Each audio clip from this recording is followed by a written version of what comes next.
저는 오늘 여러분과 함께 장차 될 일이라는 제목으로 은혜를 나누고자 합니다. 오늘날의 세계는 하루가 다르게 무섭게 변화되어 가고 있습니다. 우리들은 지난 9월 제24회 서울올림픽 기간 동안 옛날에는 꿈에도 상상할 수 없던 일들이 우리 눈앞에 전개되어 간 사실을 너무나 생생히 기억하고 있습니다. 1945년 8월 15일 우리가 해방을 얻고 난 후 곧 냉전체제 속에 들어가서 소련이나 중국이나 동구라파인들이 감히 우리 땅에 개인이 아닌 집단으로 들어온다는 것은 상상을 할 수 없는 것이었습니다. 그러나 이번 올림픽을 통해서 저들이 집단적으로 들어왔을 뿐 아니라 진실로 그들은 웃음과 화해를 가지고 찾아온 것을 생각해 볼 때 어떻게 이런 일이 감히 일어날 수 있는가? 우리는 꿈같은 생각이 납니다. 그러나 이와 같은 일이 현실로 이루어졌고 또 그 사실이 광범위하게 퍼져나가고 있습니다.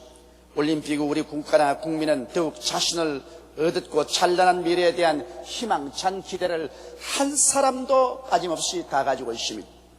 저는 우리 국민들의 꿈과 희망이 놀라우게 현실화될 줄로 확신하고 있습니다. 그러나 이와 같은 역사적인 변천의 소용돌이 속에 있으면서도 언제나 우리의 마음속에 머리를 들고 일어나는 질문이 있습니다. 그것은 현재 우리 조국과 민족에는 좋은 일들이 많이 일어나고 있지만은 실제로 이것이 오래 계속할 것이냐, 이 세상은 어떻게 될 것이냐, 장차 어떤 일이 일어날 것이냐, 이러한 질문들인 것입니다. 이와 똑같은 질문을 감람산에서 예수님의 제자들도 예수님께 했습니다. 우리에게 이르소서 어느 때 이런 일이 있겠사오며 또 주의 임하심과 세상 끝에는 무슨 징조가 있사오리까? 저는 이 광범위하고도 어려운 질문에 대하여 극히 평범하고 알기 쉬운 대답을 여러분에게 해드리고자 합니다. 주전 600여 년 전에 이스라엘이 하나님의 사랑과 은혜를 저버리고 가나안 땅에 들어와서 잘 먹고 잘 입고 잘 살게 되자 우상과 사신을 섬기며 하나님을 배반하셨습니다. 그 결과로 하나님은 진노하셔서 바벨론을 들어서 이스라엘을 공격해서 이스라엘을 멸망시키고 이스라엘 백성들을 포로로 잡아서 가게 된 것입니다. 포로로 잡혀 간 중에 왕족들이 있었는데 그 중에 한 사람이 다니엘이 있었습니다. 다니엘은 사드락과 메삭과 아벳느고와 함께 바벨론 왕족들이 다니는 학교에 강제 입학이 되어서 그곳에서 수련하며 공부를 하고 있었습니다. 바로 이때 느부갓네살 왕이 하나님께로부터 희한한 꿈을 얻게 된 것입니다. 그러므로 오늘 첫째로 장차 될 일에 관해서 느부갓네살에게 보여주신 하나님의 꿈을 우리가 한번 알아보십시다. 느부갓네살 왕은 그 당시 천하를 다스리는 대왕으로서 그의 권세는 하늘에 닿았습니다. 그런데 그가 하루 저녁에 꿈을 꾸었는데 굉장히 광채가 나고 거창스럽고 두려운 꿈을 꾸었는데 깨고 난 다음에는 깡그리 잊어버리고 말았습니다. 그는 마음이 답답하고 고통스러웠습니다. 그래서 온 나라 백성들 가운데 박사와 술객들을 다 불러서 내 꿈꾼 것을 알아내고 그 꿈의 해석을 하지 않으면 다 죽여버리겠다 그랬었습니다. 박사나 술객들은 아주 당황했습니다. 꿈의 내용을 가르쳐 주어야 꿈을 해석을 하겠는데 내용도 가르쳐 주지 않냐고 자기 꾼 꿈을 알아내어서 해석하라니 기가 막힌 노릇입니다.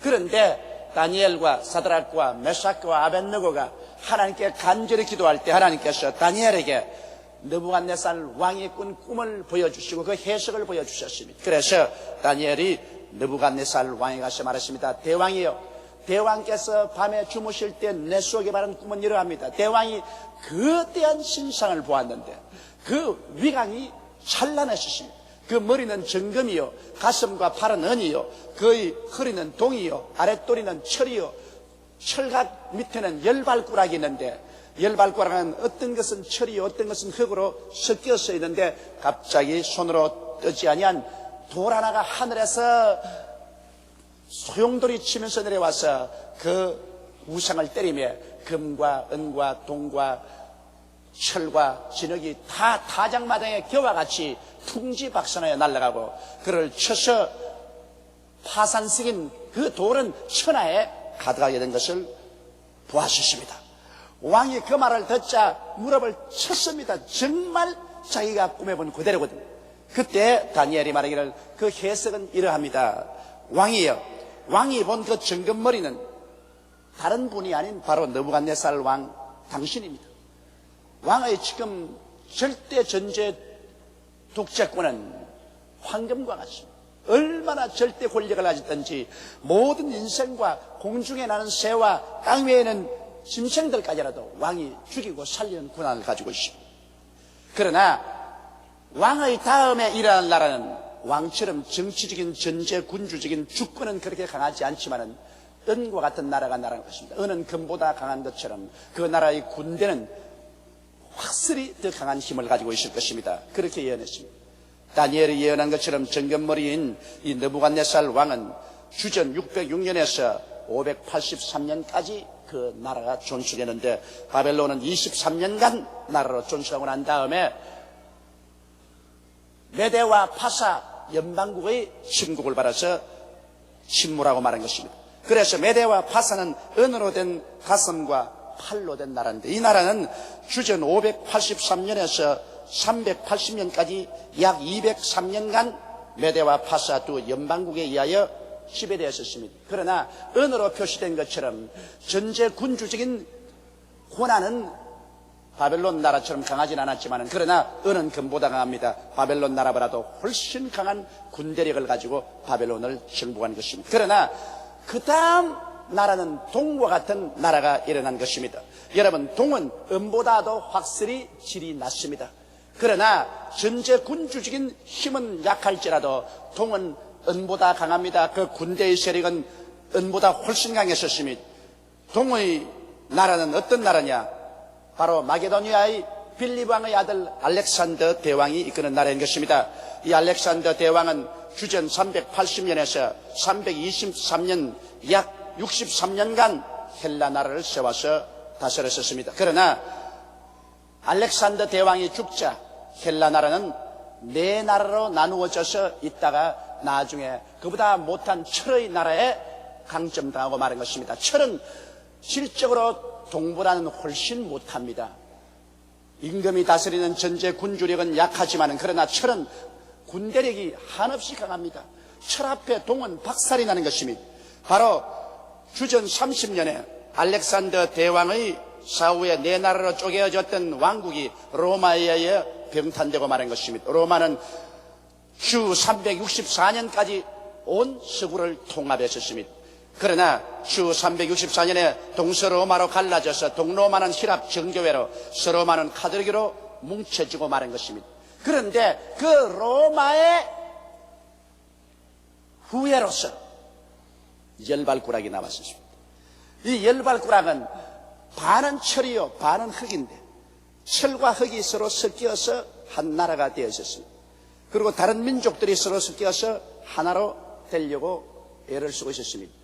바로 그때 하늘에서 떠인 돌이 날아와서 이 우상을 때리며 이 우상이 풍지박산하고 그 돌이 온 천하에 가득하더라고 말한 것입니다. 그러면 여기에서 우리가 질문하고 싶은 것은 철과 흙이 섞인 열발꾸락이 바로 마지막 시대의 마지막 나라인 것입니다. 이 마지막 시대의 마지막 나라는 로마의 철각에서 나온 옛 로마를 다시 재현한 나라인데 이 열발꾸락은 어떠한 나라일까요? 역사적으로 이 열발꾸락은 오늘 어떠한 상황 속에 놓여 있을까요? 그리고 손으로 뜨지 않은 돌이 하늘에서 내려와서 이 우상을 쳤는데 이 돌은 무엇일까요? 하나님께서는 두 번째로 이 환상을 다니엘에게 또다시 보여주었습니다. 처음에 지중해를 중심으로 한 인류 역사를 느부갓네살 왕에게 보일 때는 사람의 형상으로 보였지만은 다니엘에게 보여줄 때는 짐승의 모습으로 보였었습니다. 사람이 사람의 역사를 볼 때는 사람으로 보이지만은 하나님이 하나님을 배반한 인간의 역사를 볼 때는 짐승의 역사로 보입니다. 그래서 하나님은 다니엘에게 하나님이 보는 눈으로서 더 상세하게 지중해를 중심으로 한 나라에 관해서 보였었습니다. 다니엘이 주전 555년에 그가 환상 가운데 하나님의 계시를 받았는데 그 계시에 보니까 독수리 날개 가진 사자가 나타나서 번개같이 주변의 나라들을 삼키고 점령하는 것을 보았었습니다. 이 독수리 날개 가진 사자란 무엇입니까? 사자는 산중왕인데다가 독수리는 공중왕입니다. 그러니 산중왕 사자가 공중왕 독수리의 날개를 가졌으니 천하에 그를 당할 힘이 없습니다. 바로 이 나라가 느부갓네살 왕인 것입니다. 느부갓네살 왕은 번개 같은 속도로 정복하여 그 당시에 중동 일대를 점령한 것입니다. 그러나 그 다음에 보니까 곰이 한 마리 나타나는데 곰이 이 독수리 날개 가진 사자를 쫓아버리고 그 다음에 입에 새 갈빗대를 물고 한쪽 몸을 기울여서 있는 것이 보였었습니다. 이것은 바로 무엇을 말하냐? 느부갓네살 왕이 지나고 난 다음에 바벨론을 정복하고 일어난 메대와 파사 연방국인 것입니다. 메대와 파사는 곰같이 우직했습니다. 여러분, 메대나 파사 대왕이 전쟁에 나갈 때는 전략이나 전술을 쓰지 않고 곰같이 우직하게 인해 전술로 홍수 같은 군대를 끌고 나갔었습니다. 그 예로서는 파사의 크세르크세스 왕이 헬라를 원정할 때 군대만 무려 500만 명을 거느리고 나간 것입니다. 보통 파사 장군은 대개 10만 명의 군대를 동원하고 갈 정도로 인해 전술을 사용했었습니다. 그런데 그 곰이 조금 기울어진 것은 메대와 파사가 연방국이 되시나 언제나 메대가 파사보다 좀 강한 것이었습니다. 그런데 이 메대와 파사 연방국을 정복하기 위해서 리디아, 바벨론, 애굽이 연합하여 대결했지만은 이 메대 파사 왕국의 정복을 당하고 말았습니다. 그래서 그 곰이 입에 리디아와 바벨론, 애굽이라는 새 뼈다귀를 물고 있었습니다. 그러나 그 다음에 다니엘에게 나타난 환상을 보니까 머리가 내시고 등에 새의 날개 넷을 가진 표범이 나타나서 무섭게 뛰어서 이 곰을 멸절해버리고 그 당시의 세계를 점령했었습니다. 바로 이 머리가 넷이고 등에 새의 날개 넷을 가진 표범이란 얼마나 무섭겠습니까? 표범은 그래도 날쌘데다가 새의 날개 넷을 달았으니 얼마나 신속하겠습니까? 이것이 바로 마게도니아의 빌립 왕의 아들 알렉산더 대왕인 것입니다. 알렉산더는 자기 밑에 네 장군을 거느리고 일어나서 눈부시게 정복을 가해서 메대 파사 연합군을 정복하고 그 당시의 세계를 완전히 다 손아귀에 넣었습니다. 알렉산더 대왕은 인도를 정복하고 난 다음 이제 더 정복할 땅이 없다고 해서 총구하고 울었다는 이야기인 것입니다. 그러나 알렉산더 대왕이 죽고 난 다음에 그 후에 그 헬라 나라는 트라스, 마게도니아, 시리아, 에집트라는 네 장군이 네 나라로 갈랐었습니다. 그러나 얼마 있지 않아요 여기 다니엘에 보니까 무서운 현상이 나타났었습니다. 철의 이빨을 가진 극히 강한 무서운 짐승이 한 마리 나타나서 그 철의 이빨로 모든 것을 다 부숴버리고 그 발로서 발라버렸습니다. 그 무섭고 그 위용은 말로 다 할 수가 없었습니다. 이는 바로 주 30년 나타난 로마인 것입니다. 로마가 트라스, 마게도니아, 시리아, 에집트를 다 정복하고 구라파 대륙을 정복해서 인류 역사상 최대 국가를 설립한 것입니다. 그런데 여기에서 다니엘이 이제 희한하게 생각한 것은 이 로마인 무서운 천리발을 가진 짐승의 머리에 마지막 때 뿔이 10개가 쑥 올라오더라는 것입니다. 10개의 뿔을 자세히 보고 있는데 그 뿔 가운데 적은 뿔 하나가 생겨나니만 적은 뿔이 10뿔 중에 3뿔을 뿌리채 뽑아서 손에 넣어버리고 7뿔을 다스리면서 하늘의 하나님을 대적하고 이스라엘 성도들을 정복하고 이기고 난 다음에 한때, 두때, 반때, 3년 반을 지나더니 그때야 하나님께서 심판이 오시더라는 것입니다. 다니엘서 7장 9절로 13절에 보면 심판의 장면이 나옵니다. 내가 보았는데 왕자가 놓이고 옛적부터 항상 계시니가 좌정하시는데 그 옷은 희가 눈 같고 그 머리털은 깨끗한 양의 털 같고 그 보좌는 불꽃이요 그 밖에는 붙는 불이며 불이 강처럼 흘러 그 앞에서 나오며 그에게 순종하는 자는 천천히요 그 앞에 시위한 자는 만만이며 심판을 베푸는데 책들이 펴놓였더라. 그때 내가 그 큰 말하는 작은 뿔의 목소리로 인하여 주목하여 보는 사이에 짐승이 죽임을 당하고 그 시체가 상한 바 되어 붙는 불에 던진 바 되었으며 그 남은 모든 짐승은 그 권세를 빼앗겼으나 그 생명은 보존되어 정한 시기가 이르기를 기다리게 되었더라. 내가 또 밤 이상 중에 보았는데 인자 같은 이가 하늘 구름을 타고 와서 옛적부터 항상 계신 자에게 나와 그 앞에 누뎀에 그에게 나라와 권세와 영광을 다 주더라고 말한 것입니다. 그러면 여기에서 보면 바로 옛 로마 판도에서 10나라가 올라오고 그 10나라 중에 한 나라가 올라와서 이 한 나라가 이 열국을 다 점령해서 지배하고 하늘의 하나님을 대적하고 하나님의 성도들을 쳐서 정부하고 이겼을 그때 하나님 아버지께서 심판을 베풀 것을 말한 것입니다. 그래서 이 짐승을 잡아서 불에 던지고 그리고 인자 즉 하나님의 아들 예수 그리스도가 오셔서 나라와 권세와 영광을 다 하나님 아버지께로부터 받는 모습을 이곳에서 밝히 보여주고 있는 것입니다. 그럼 세 번째 제가 이제 여러분과 적극적으로 알아보고 싶은 것은 이 열발가락과 이 열뿔의 비밀이 무엇입니까? 무엇이 열발가락이며 무엇이 열뿔입니까? 느부갓네살 왕이 본 열발가락이나 다니엘이 본 열뿔은 똑같은 한 계시를 보여준 것입니다. 그러면 과연 옛날 로마의 판도에서 열발가락이 나올 것입니까? 옛 로마의 판도에서 열뿔이 나오고 그 중에 적은 뿔 하나가 일어날 것입니까? 분명히 여러분 하나님께서 느부갓네살 왕을 통해서 보여준 것이나 다니엘을 통해서 보여준 계시는 시중회를 중심으로 한 역사로서 하나도 남김없이 그대로 다 이루어진 것입니다. 옛 로마가 망하고 난 다음에 기독교 복음이 전파된 2000년의 역사는 하나님께서 계시해 주지 않고 빼버렸었습니다. 그러나 중국에 가시는 옛 로마 제국에서 열발가락이 뭉치고 그곳에서 열뿔이 나타날 것을 말한 것입니다. 그러므로 시중회를 중심으로 한 그 일대에서 옛 로마가 다시 마지막 때에 부활할 것을 말하고 있는 것입니다. 제2차 세계전이 끝나고 난 다음 유럽은 초토가 되었습니다. 독일이 제2차 대전을 일으키고 난 다음에 연합군과 처참한 전쟁을 함으로 유럽 전체가 초토가 되었습니다. 전쟁이 끝나고 난 다음에 유럽은 비참했습니다. 군사적으로나 경제적으로나 사회적으로 잿더미에 올라앉았습니다. 그런데다가 미국과 소련의 강대한 군사력에 완전히 샌드위치가 되었습니다. 그게 북아에서 북방의 소련이나 저 태평양 건너 미국의 경제력뿐 아니라 아시아의 일본의 경제 침략까지 생겨서 구라파의 존폐가 달려있었습니다. 그게 유럽 사람들은 옛 유럽의 영광을 도로 찾아야 되겠다. 그러나 옛 유럽의 영광을 도로 찾기 위해서는 이제 영국이나 프랑스나 독일이나 벨기에 같은 적은 나라들로서는 안 되겠다. 유럽은 하나로 합쳐서 소련과 같이 강대하고 미국이나 아시아 대륙같이 강대한 국가가 되지 않고는 살아남을 수가 없다. 그러므로 또다시 유럽의 옛 영화를 복귀하기 위해서는 유럽은 통합되어야 된다.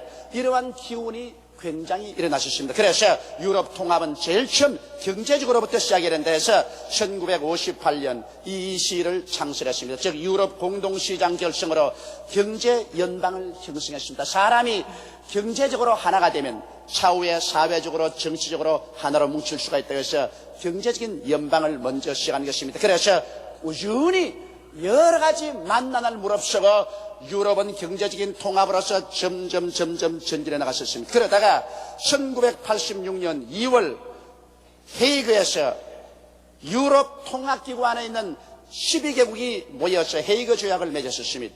그 헤이그 조약은 뭐냐면 1992년까지 유럽 합중국 통합 조치를 완료한다는 내용이고 이 조약은 1986년 12월 31일까지 이시 12개국 국회에서 비준이 되고 말한 것입니다. 물론 다니엘의 환상 가운데 나온 열발가락이고 열뿔이지만 지금은 유럽은 12국가가 유럽 통합기구에 포함되어 있습니다. 나중에 완전히 합쳐질 때는 두 나라는 제껴지고 10나라만 통합될 것입니다. 그래서 1992년까지는 유럽 합중국 통합 조치를 완전히 완료한다는 것입니다. 이것은 우리 현실적인 눈앞에 지금으로부터 2600여 년 전에 하나님이 느부갓네살 왕이나 다니엘에게 계시한 사실이 나타나고 있는 것입니다. 이제 열뿔이 1992년도에 형성됩니다. 1992년도에 이제 열발꾸락이 나타납니다. 그런데 그 조약의 내용은 이런 것입니다.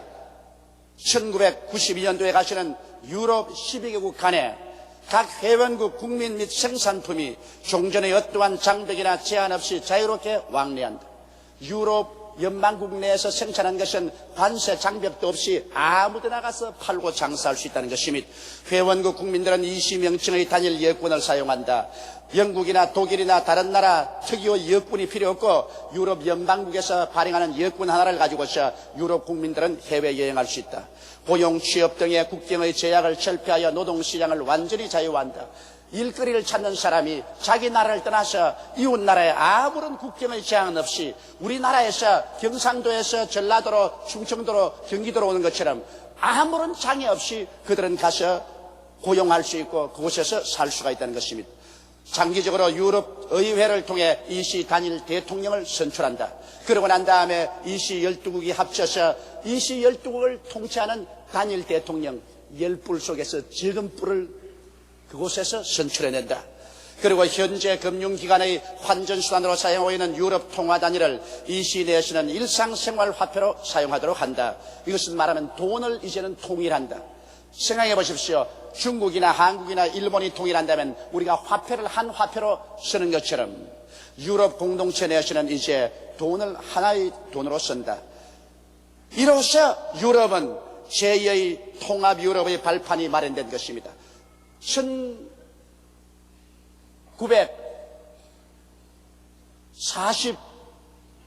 1948년에 이스라엘이 독립이 되었습니다. 그런데 1958년에 이 시가 설립되어서 구주 공동시장이 설립이 되었는데 이것이 10년 만에 이제는 점점 성장해서 68년도에 더 발전하고 78년, 88년 이제 30년 내는 완전히 유럽이 사회적으로 정치적으로 결합하게 된 것입니다. 이래서 다니엘이 예언한 말 그대로 열발꾸락이 생겨나며 열뿔이 돋아나기 시작한 것입니다.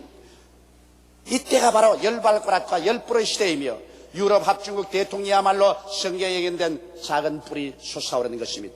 여러분, 작은 뿔 즉 유럽 합중국 대통령이 나타난 때를 기다려서 이 대통령이 나타나자 말자 그는 1948년 4월 15일에 독립을 한 이스라엘과 7년 조약을 맺습니다.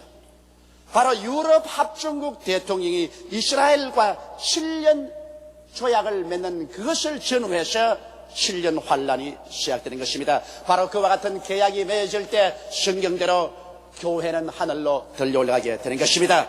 세상아 잘 있거라 나는 가노라. 7년 환란 일기 전에 나는 가노라. 세상의 시달림도 이제 끝나고 할렐루야 이 하루를 기다렸다고 말하게 되는 것입니다.